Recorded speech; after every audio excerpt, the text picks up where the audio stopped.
wabarakatuh. Waalaikumsalam. Bismillahirrahmanirrahim. Alhamdulillah wassalatu wassalamu ala Rasulillah Sayyidina Muhammad bin Abdullah wa ala alihi washabihi wa ala ma ba'du. Yang sama-sama kami hormati Sahibul Bait Bu Nunung, Bu Mumun. Sama-sama kami hormati pimpinan Majelis Taklim Ustazah Nunung, Mama Tati, dan seluruh ibu-ibu, khusus ibu saya nanti diprotes nggak sebut. Dan ibu-ibu semua, Bunda Iba, ibu-ibu yang lain, mohon maaf namanya tidak bisa disebutkan satu persatu, namun tidak mengurangi rasa mahabbah kami. Waktu tinggal 14 menit dan 19.46, selesai jam 20 pas.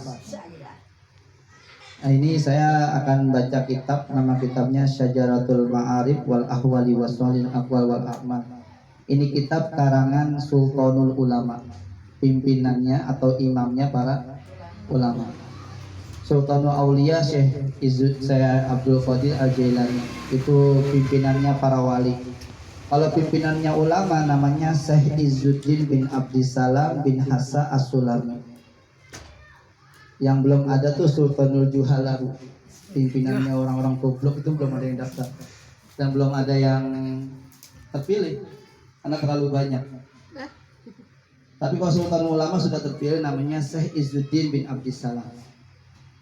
Namanya pimpinan para ulama, pasti pikirannya sederhana tapi luar biasa. Ini akan saya bacakan beberapa. Ini ada 397 halaman. Mungkin kalau hatam 19 tahun baru hatam, karena ngajinya kan 2 minggu sekali. Tapi kalau baca sendiri ya 1 hari hatam, yang penting bisa bahasa Arab. Bismillahirrahmanirrahim. Faslun fil musara'ati ilal khairat. Fasal di dalam bersegera menuju kebaikan. Itu subjudul isian atau mubalik ceramah. Fasal di dalam bersegera menuju kebaikan. Beliau mencontohkan ayat Qur'annya, innahum kanu yusari'una fil khairat.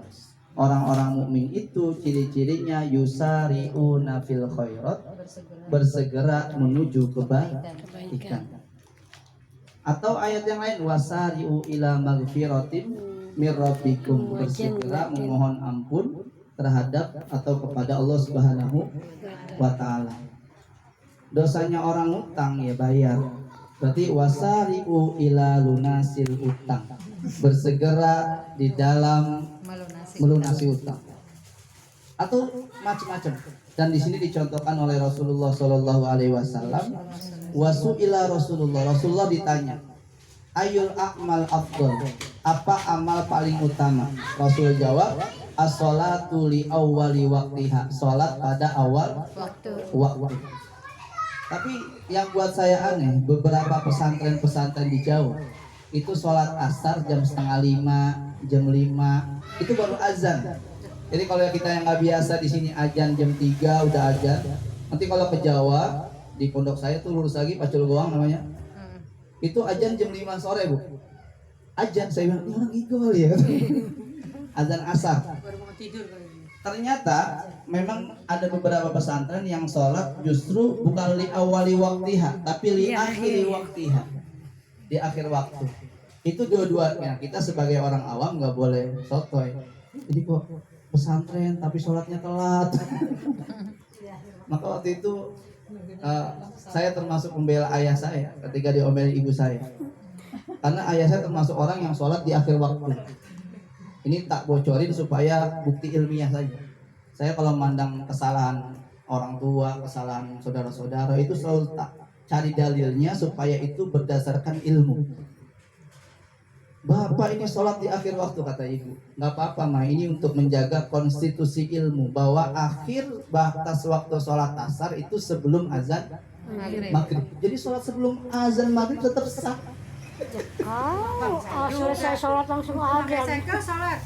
Mak, sholat itu ada 3, di awal, di tengah, di akhir. Nah iya. Mama ini di awal, Ekel yang di antara tengah sama akhir. Tuh saya digituin sama Ekel. Nah makanya repot kalau ngadepin orang pinter tuh repot. Karena dia salahnya pun berdasar. Nah, maka pesantren-pesantren seperti ini tuh sebenarnya menjaga konstitusi ilmu. Jangan sampai orang yang sholat di akhir waktu tidak dianggap sholat. Sebenarnya seperti itu. Pokoknya ditanggapi ilmiah aja. Tapi tetap awal waktiha itu afdal. Sholat di awal waktu itu lebih utama. Tapi ada orang yang sholat, ada ulama, ada pesantren yang sholatnya di akhir waktu, itu bukan semata-mata melalaikan ibadah, tapi menjaga konstitusi ilmu. Bahwasanya akhir batas waktu sholat asar itu sebelum azan maghrib. Jadi sholat sebelum azan maghrib tetap sah. Boleh. Boleh. Kadang kalau terpaksa juga gitu sih. Kalau Isa gimana? Kalau begitu iya. Kalau Isa yang penting belum subuh. Nah, soalnya Mama kalau mau tahajud tuh kadang-kadang biar bangun gitu. Sekalian. Tiduran. Sekalian aja. Nggak apa-apa. Pokoknya kalau saya ngaji di sini tuh saya saya jarang bicara afdol, utama-utama. Tapi ya secara hukum aja. Jangan sampai kita menyalahkan orang yang masih dalam batasan hukum. Sholat kok akhir waktu, yang penting sholat. Pokoknya di akhir zaman itu ada ungkapan, di akhir zaman tuh ada orang nanti yang paling afdol atau utama-utamanya orang sholat itu yang penting bisa pernah sujud aja. Itu udah keren di akhir-akhir gini. Nah itu faslun fil musara'ati ilal khairah, fasal di dalam bersegera menuju kebaikan apapun ya. Misalnya kayak tadi saya bilang, orang yang ngutang itu maghfirahnya, ampunannya ya bayar hutang, apalagi hutangnya sama seseorang.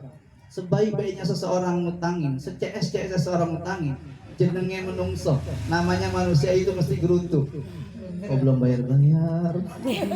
Itu mesti. Kapan ya? Maka lebih enak tuh hutang sama instansi atau sama lembaga, bisa dicicil dan dia tidak diomongin. Tapi ya syukur-syukur gak ngutang. Bagus.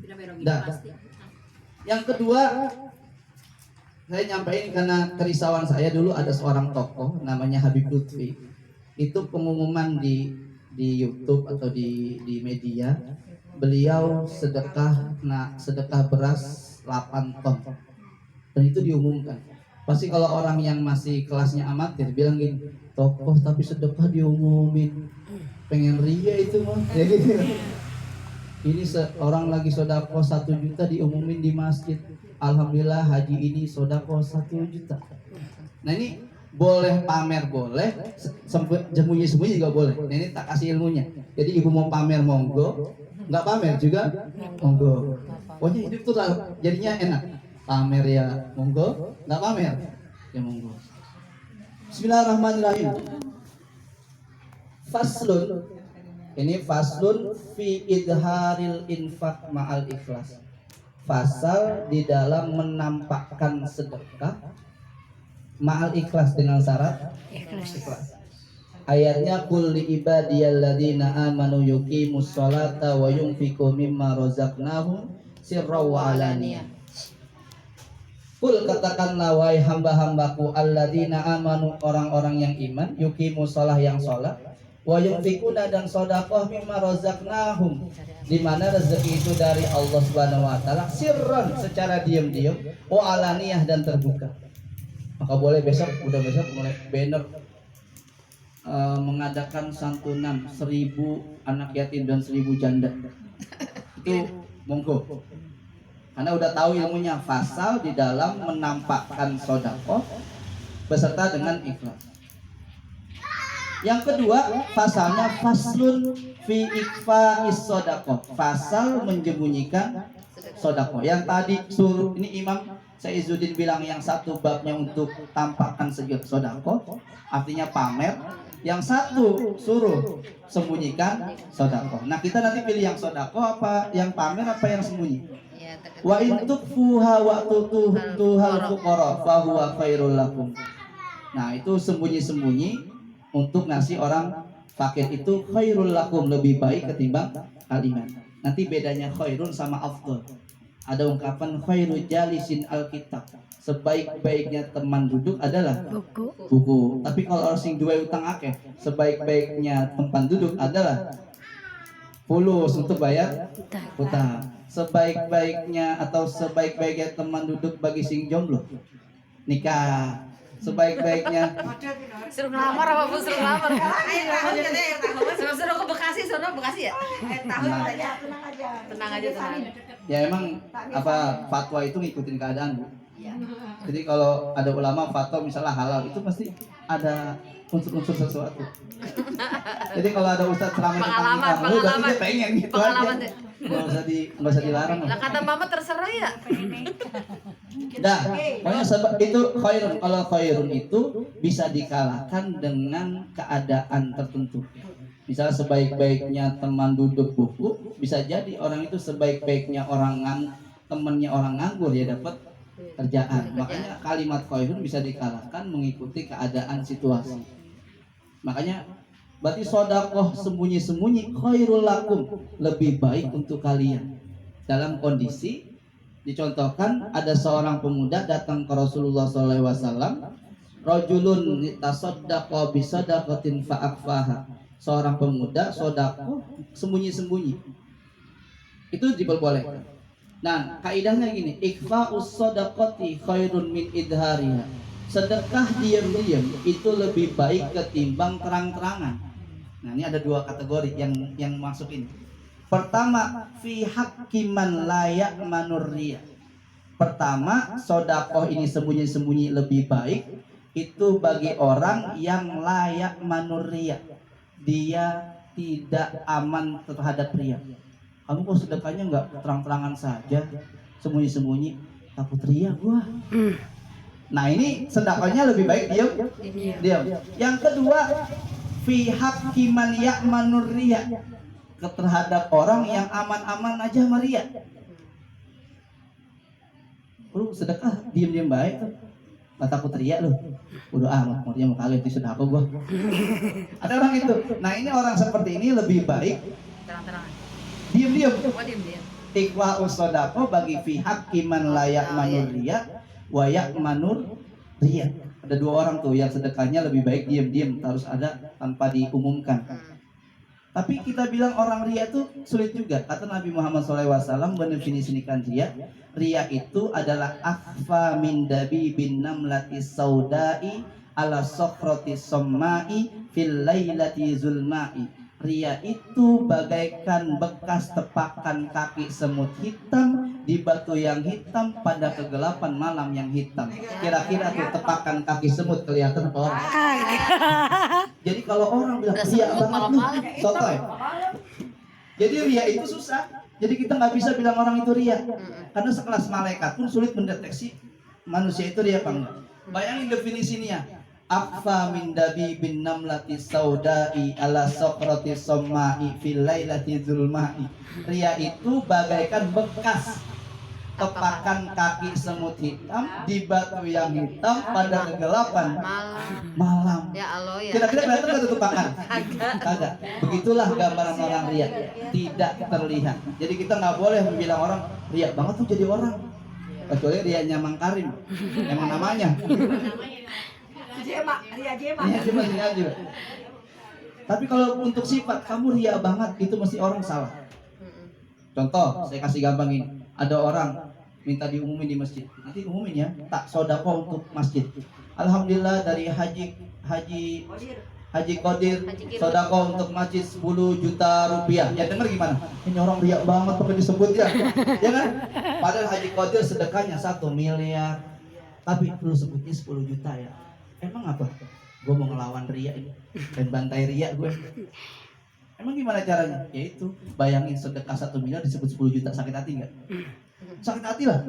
Bisa sedekah 1 miliar disebutnya 10 juta, kan melas tuh yang. Lu kan 1 miliar, lu 10 juta itu 0,01%. Nah makanya orang bilang ria banget tuh, itu mesti salah. Karena tadi definisi ria tuh, yang mulai sejak sekarang nggak boleh bilang orang itu ria, karena nggak mungkin ketahuan. Malaikat aja kebingungan sama orang ria.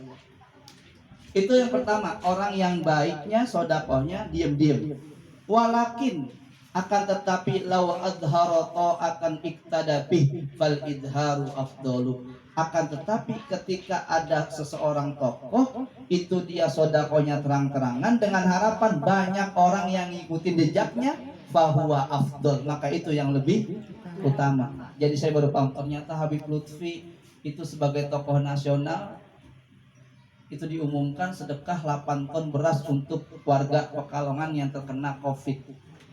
Itu harapannya supaya orang banyak yang ngikutin juga bantu orang yang kesusahan. Maka menampakkan, memamerkan, memaklumatkan sodakoh dengan harapan orang pada ngikut sodakoh itu malah lebih kayak tadi pengumuman tuh. Nanti yang tiap minggu bawa duit 5.000 ya. Itu justru lebih afdal ketimbang ini tak kasih bocoran. Jadi nanti mau sodakoh ngundang yatim pamer monggo, diam-diam juga monggo. Kalau harapannya orang banyak yang ikut itu lebih afdal. Assalamualaikum warahmatullahi wabarakatuh.